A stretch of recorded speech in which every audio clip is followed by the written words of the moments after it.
بڑی خوبصورت روایت درود پاک کی میرے ذہن میں آئی ہے، میں اسے بیان کر کے بات کو آگے بڑھاتا ہوں۔ روایت یہ ہے اور بڑی ہی مان افروز ہے، سنیں گے ایمان تازہ ہوگا۔ ایک بار ایسا ہوا، اللہ کے ایک ولی، اللہ کے نیک بندے، صوفی، بزرگ، درویش ایک مسجد میں بیٹھے اللہ اللہ کر رہے ہیں، خدا کا ذکر کر رہے ہیں۔ ایک اللہ کا بندہ آیا، عصر کے وقت وہ آیا، وہ آ کے بیٹھ گیا اور بیٹھا یوں کہ اس نے گھٹنے کھڑے کر لیے، اپنے بازو رکھ لیے اور سر رکھ کے اپنے طریقے سے ذکر کرتا رہا، اپنے طریقے سے اپنا وظیفہ کرتا رہا۔ عصر سے مغرب ہو گئی، مغرب سے عشاء ہو گئی۔ جب عشاء کا وقت ختم ہوا، نماز ختم ہو گئی، ابھی رات کچھ شروع ہوئی تھی کہ کسی نے آ کے، جو پہلے سے وہاں موجود درویش تھے، صوفیاء تھے، علماء تھے، اولیاء تھے،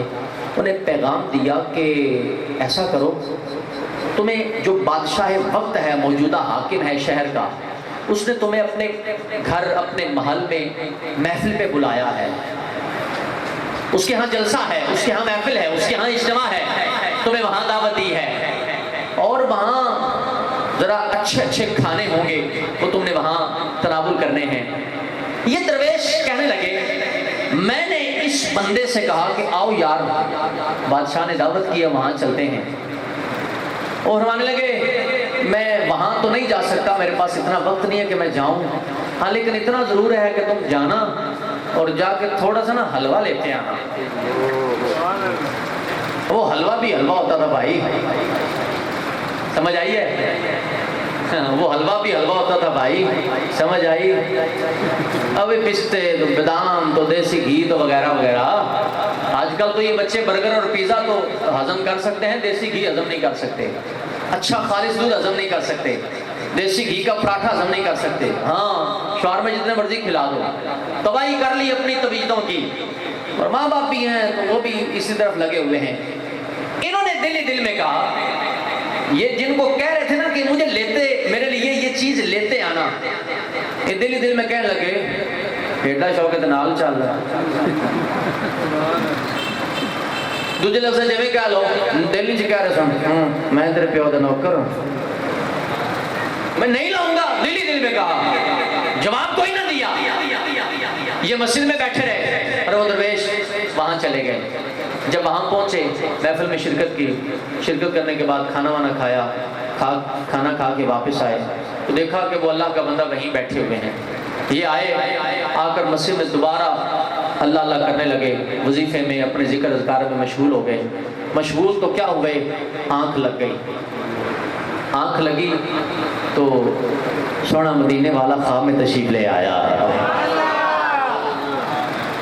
جب حضور خواب میں تشریف لائے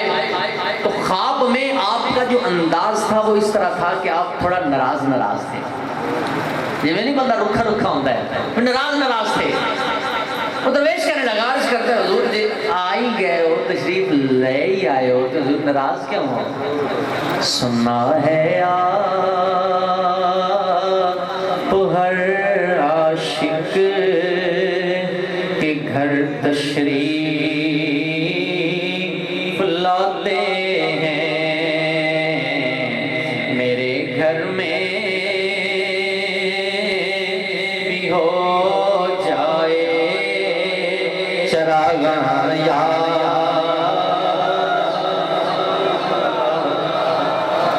اور اس کے حضور ناراض کیوں ہیں؟ چہرہ مبارک خفا خفا ہے۔ حضور نے فرمایا، یارو ساڑھے بیلی نے تھوڑی جی فرمائش کی کر دی تھی، تو لیاندہ ہی نہیں، ہمارے غلام نے تجھ سے کہہ دیا سعید کہ وہاں سے سویٹ ڈش لیتے آنا، حلوہ لیتے آنا، تو تم لے آتے، تمہارا کیا جاتا؟ وہ درویش کہتے ہیں جب میں نے یہ بات سنی نا تو میں تو ہکا بکا رہ گیا، یار ایڈا پہنچیا بندہ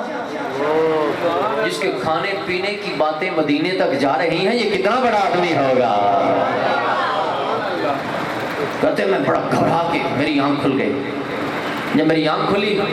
تو اتنی دیر میں یہ جو اللہ کے ولی تھے، درویش آدمی تھے جو یہاں بیٹھے تھے، اپنے گھٹنوں پہ بازو رکھ کے اپنے وظیفے میں مصروف اور مشغول تھے۔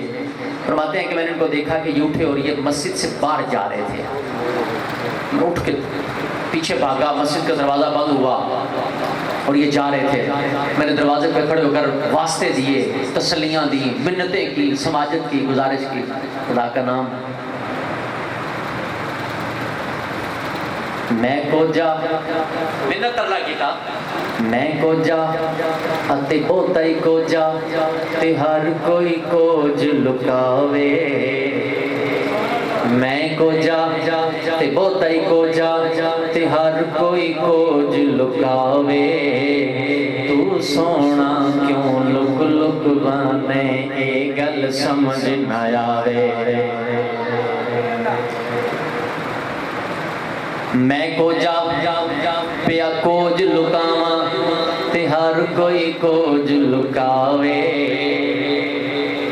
ٹھیک، میں کو جا پیا کوج لکاواں تے ہر کوئی کوج لکاوے، تو سونا کیوں لک لک بانے اے گل سمجھ نہ آوے، میں کو جا اتے بہتائی کو جا